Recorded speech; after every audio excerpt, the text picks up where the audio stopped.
नमस्कार दोस्तों, स्वागत है आपका आपके अपने चैनल पर। शुरू करते हैं आज का प्रश्न।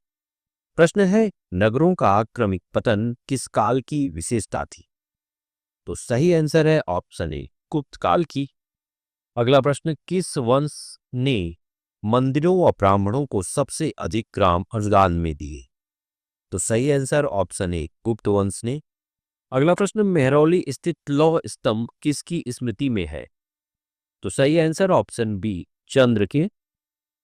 अगला प्रश्न, मालविका अग्निमित्र का नायक कौन? तो सही आंसर है ऑप्शन सी, अग्निमित्र। अगला प्रश्न है, समुद्रगुप्त की सैन्य उपलब्धियों का वर्णन किस अभिलेख में? तो सही आंसर है ऑप्शन डी, प्रयाग अभिलेख में। अगला प्रश्न है, किस काल में स्त्रियां पुरुषों के समान थी? तो सही आंसर ऑप्शन ए, गुप्त काल में। अगला प्रश्न है, हूणों के आक्रमण से अत्यंत विचलित राजवंश? तो सही आंसर ऑप्शन सी, गुप्त वंश।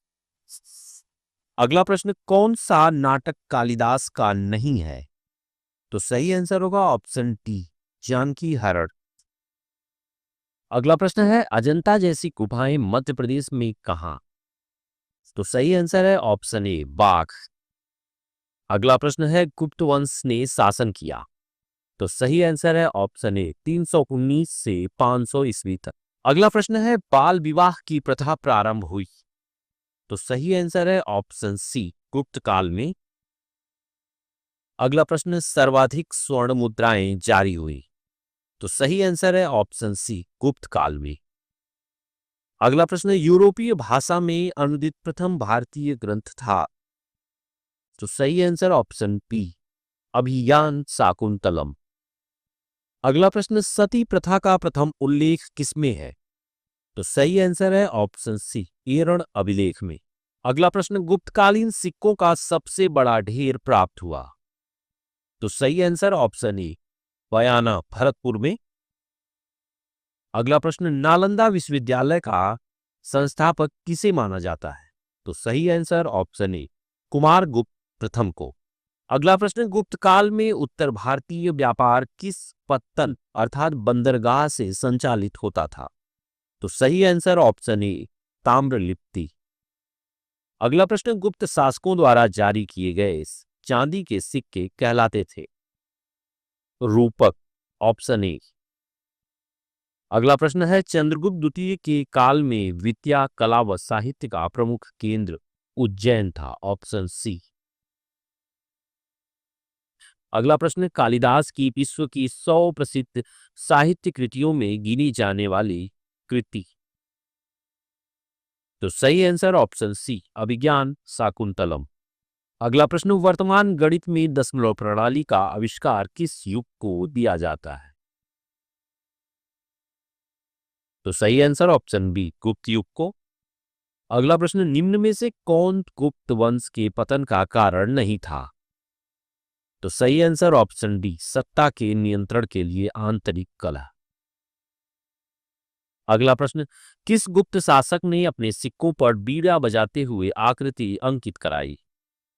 तो सही आंसर ऑप्शन बी, समुद्रगुप्त।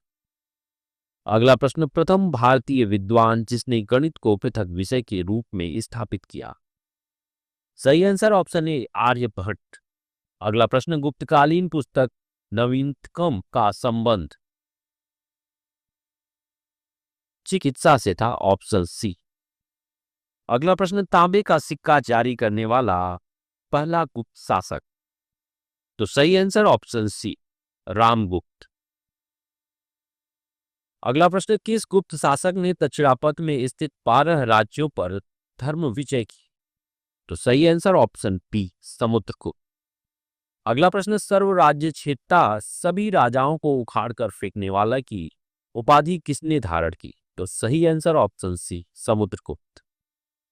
अगला प्रश्न, किसने अंतिम शक शासक रुद्र सिंह तृतीय को पराजित कर शकों का अंतिम रूप से उन्मूलन किया? तो सही आंसर ऑप्शन बी, चंद्रगुप्त द्वितीय। अगला प्रश्न, सुदर्शन झील की दूसरी बार मरम्मत किसने करवाई? तो सही आंसर ऑप्शन बी, स्कंदगुप्त। अगला प्रश्न, मिहिर कुल का संबंध किससे था? तो सही आंसर ऑप्शन बी, हुओं से। अगला प्रश्न, कन्नौज को सर्वप्रथम महत्ता देने वाले कौन थे? तो सही आंसर ऑप्शन सी, मौखरी। अगला प्रश्न, गुप्त राजा जिसने विक्रमादित्य की पदवी ग्रहण की थी? तो सही आंसर ऑप्शन सी, चंद्रगुप्त द्वितीय। अगला प्रश्न, कुतुब मीनार के निकट लौह स्तंभ वैज्ञानिकों का ध्यान क्यों खींच रहा है?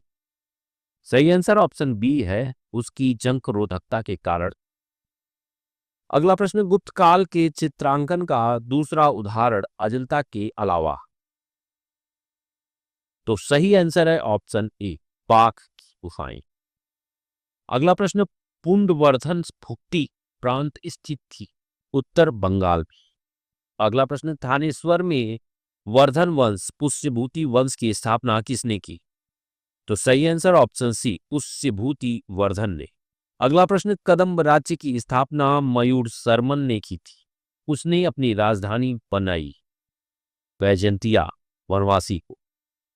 अगला प्रश्न, निम्नलिखित में वह अंतिम बौद्ध राजा कौन था जो संस्कृत का महान विद्वान एवं लेखक था? तो सही आंसर ऑप्शन बी, हर्षवर्धन। अगला प्रश्न, हर्ष चरित्र किसके द्वारा लिखी गई थी? तो सही आंसर ऑप्शन बी, बाणभट्ट द्वारा। अगला प्रश्न, हर्षवर्धन के समय भारत आने वाला चीनी तीर्थयात्री कौन था? तो सही आंसर ऑप्शन डी, वेनसांग। अगला प्रश्न, चालुक्य राजा पुलकेशिन द्वितीय को किसने पराजित किया?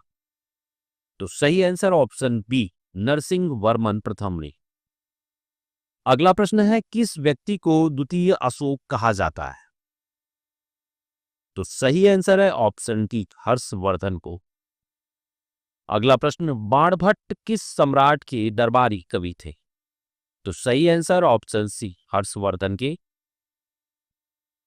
अगला प्रश्न, हर्ष एवं पुलकेशिन द्वितीय के मध्य संघर्ष की जानकारी कहां से मिलती है?